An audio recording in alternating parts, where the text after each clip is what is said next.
If you've got a tiny house, I'm going to help you to love it in this episode. You're listening to Lil Debi, a bite-sized version of the podcast Upcycling with Deb. I'm your host, Deb Calametta. I wrote a #1 best-selling book called Best Offer, Best Life, and it teaches you how to leverage online yard sales to get the wealth that you want. I hope you'll get your free downloadable guide on my website, thedebsite.com.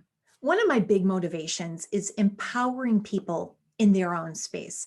It's a terrible feeling when you walk around your house and you're like, ugh, it's so crowded. We need more space. I'm unhappy here. I'll be so much happier if we have a bigger house. And then you take out a bigger mortgage, you go through the pain in the neck process of moving, and you get settled in your new house. You bring all your junk with you, and you realize that you just are starting to accumulate more junk and you're back to square one again. I like to empower people to feel good about their space where they are right now, whether it's on TV, through decluttering shows, or famous bloggers or famous people. If you have a gigantic house, like a mansion, and you're telling me how to declutter, I don't want to hear about it. I am like a decluttering ninja because I have to be.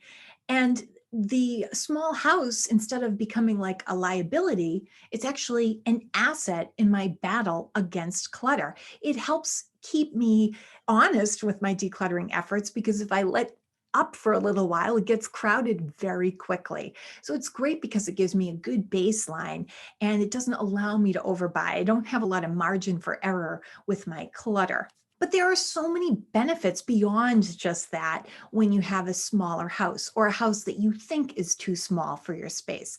That's why I encourage people to try decluttering before you go about moving. You've got to put the effort in one way or the other. You might as well try to make it work. Face the music, face your clutter, figure out why you bought that stuff in the first place, prevent it from happening, and then you've kind of solved the problem while keeping your mortgage the same as it is, unless you're downsizing. That's another area of wealth. If you keep your mortgage more reasonable, if you've built up that equity in your home, you can hang on to it and you can have more financial freedom. So at this point, I almost feel bad for people in wrong sized houses, too small, too big. The wrong size is the wrong size. And I'm probably not as cluttered as I thought, because I saw one time a famous person was decluttering. She had an extra spare bedroom, wouldn't that be nice, that was just a junk catch-all. So even though sometimes I might walk around my small house and think, oh, I'm talking about decluttering, and here all my stuff makes me feel cluttery sometimes, it's still not as bad as somebody else. There's always someone else who's more cluttered than you. When you have a bigger house and you have kids and you start to get more toys to fill the space, oh, now we have a toy room, we have a playroom, we can add more toys. The toys themselves lose the currency after a while. When your kids get too many toys, they start to get overwhelmed and they don't even look at them. It's like when I feed my son and I overload his plate. Sometimes he actually eats less because he's like, I don't know what to eat first, so I'm just not going to eat anything. But if you give them a smaller portion and they finish it, there's that sense of satisfaction. And then they ask for seconds. It's like that with toys. When you give them too many, each one, the value of each one gets watered down. It loses its currency, its value to the kids. So there are many more benefits to having a small house. Nobody asks to stay overnight because they know you don't have room. And there's no expectation that you would have house guests because you don't have the extra room to keep them. You don't have to host big holiday dinners because you don't have the room or the kitchen to make these crazy lavish holiday dinners. Or if you do, maybe people don't want to be feeling crowded in your home. So you get to curate your guest list and not feel bad about leaving certain people that you don't like off the guest list because you just don't have the room for them. No one will want to move into your house one day. If you have a big house with a guest house or a couple of extra bedrooms, there might be that expectation that someone can stay with you for a night or a couple of weeks. But in a small house, that will never happen. Ain't nobody going to want to crash on your couch because they're going to be in the middle of the central location of the traffic in your home. Low mortgage, building up the equity in your home. You get to keep your mortgage lower and manageable. You can refinance. You've got that equity built up in your home. And that's one of the ways you have that wealth, that freedom to do what you want. It's easy to maintain. It's easier to clean a small house. I can't imagine cleaning a bigger house. I have a small house and I find it so hard to keep up with as a small house that I actually have a cleaning person clean it. And P.S. That's another benefit of having a small house. When you do hire a cleaning person to clean it, it's cheaper because they're cleaning less square footage. And that's usually how you get charged, by the size of the home. And people say, why do you need a house cleaner if you have a little house? Well, having a smaller house is why I need a house cleaner, because there's nowhere to hide the mess. So having a house cleaner come in and help me stay on top of it is an important thing. Now, throughout the lockdown, we did not have the house cleaner come in, and it did fall to me. The problem is I never had that deadline of, oh, I know the house cleaner is coming next Thursday and I got to sort through this bin before, because I don't want it in the middle of the living room when she comes to vacuum or whatnot. Having the house cleaner forces me every couple of weeks to take an inventory of what's out in my space, what needs to be thrown away, what needs to be put back into storage or discarded. And it's like a little mental reset button every 2 weeks. We really missed that when we didn't have her coming during the pandemic. So a small house does get messier faster, but it's also easier to clean up. A small house forces me to keep on top of it, keep on top of the mess, keep on top of the clutter. I don't save it for a future date and then never get around to it. So it's kind of like a built-in system that helps me stay on top of keeping my house looking good and feeling better.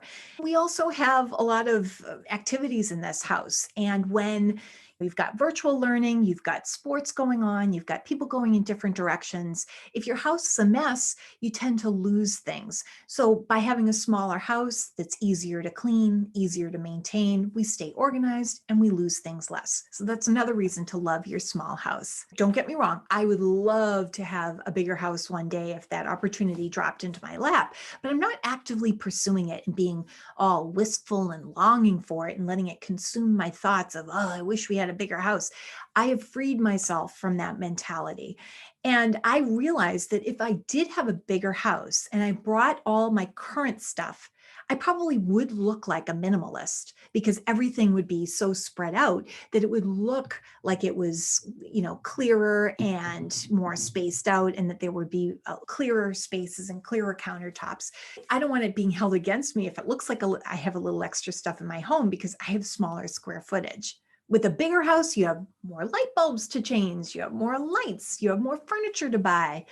When we moved to this small house, I almost passed out because we went to a blinds and shades store, and the bill came to like $2,000 for only a couple of windows. Now, granted, they were excellent quality. We still have those blinds today, and we've taken them back to the store several times for them to honor their lifetime guarantee, and they do. That's an example of when you invest money in a quality product with good customer service, it really is worth it. And we've definitely gotten our value out of these beautiful Roman shades that we have.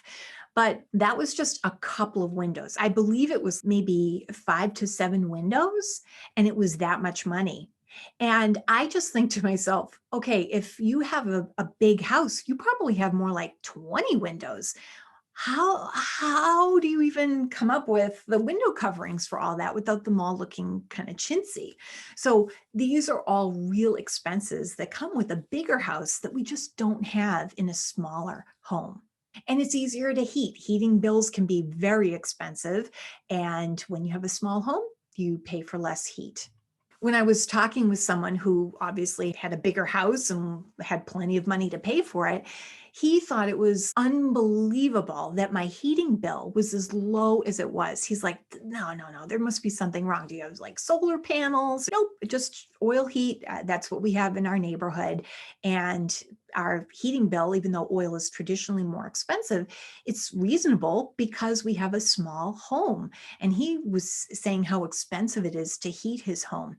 When I lived in Syracuse, we split a heating bill that was about $1,000 a month for a small 3-bedroom apartment. We were freezing every single day. So it wasn't even like we spent $1,000 a month and we were warm and walking around in t-shirts and shorts or something in the middle of winter. We were freezing. I mean, we had to wear gloves sometimes and cut the fingers out to type our term papers because the older houses had these drafty walls. They barely had any insulation. They were made before insulation was probably invented.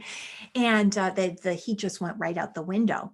And at that time, I remember that the provider, Niagara Mohawk, had a ad campaign with a mother bundling up her child. And you think, oh, the kid's getting ready to go outside and play in the snow. They're going to be cold, but now they'll be cozy. But then she ends up putting the child to bed, and how sad that was. And that time period really taught me something. When you have a house where you're dependent on heat because you live in a place where it can get cold, if the utilities can fluctuate that much, it can really put a strain or crush your finances. And that's exactly what was happening. I mean, we were in college, my parents were paying for my college tuition, but then I had to call home every month and tell them that they had to pay $300 or $400 or $500 for part of a utility bill. And this was something that was going on with many of the houses in that neighborhood. It was like this phenomenon. People were just getting buried with these outrageous utility bills. With a small house, that's probably not going to happen because it's easier to heat it and we can kind of stay with each other and not have to worry about the unpredictability of the utilities. No matter how much the energy prices fluctuate, we'll probably stay pretty steady because it's a smaller space to heat. Also, it's a sound environmental choice, right? Because when you're using less energy, if you have a big house and you're cranking out oil heat, that's terrible for the environment. So you might have to invest in solar panels or something like that. But I'm probably more environmentally conscious where I live with a smaller home using oil heat than someone with a gigantic house that needs to rely on the solar panels. I'm probably more energy efficient and more beneficial to the environment than somebody who has a giant house with a swimming pool with chemicals and all that. So from an environmental standpoint, using less oil or less natural resources for heating and energy is actually a sound environmental practice. And remember, when you live in a small house, people have no idea how much money you have in the bank. That's one thing that I've learned. I know some very wealthy people who actually live in very modest or small homes. And one of the benefits is people don't really know exactly how much they have in the bank because they're not wearing their bank account on the exterior of their home. You can't necessarily judge someone because they've got a big home and think, wow, they've got it figured out. They're rich. They could be drowning in debt. But on the other hand, if somebody lives in a smaller home, they may be very comfortable, like that book, The Millionaire Next Door. And that has a nice ring to it. I'm going to have to put that on my reading list. Downloaded for free electronically from the library, of course. Check out my other podcast on how to do that. If you're living in a small house, don't look down on yourself. I love it. And I've reframed my thinking, reprogrammed my viewpoint so much that I'm really not drawn to any bigger house. If anything, I'd love to buy a vacation home. Why not? Thanks for listening to this episode of Little Debbie, a bite-sized version of the podcast Upcycling with Deb. I'm your host, Deb Colameta. You can reach me on Twitter, Facebook, and Instagram at Deb Colameta. I hope you'll get your free downloadable guide on my website, thedebsite.com.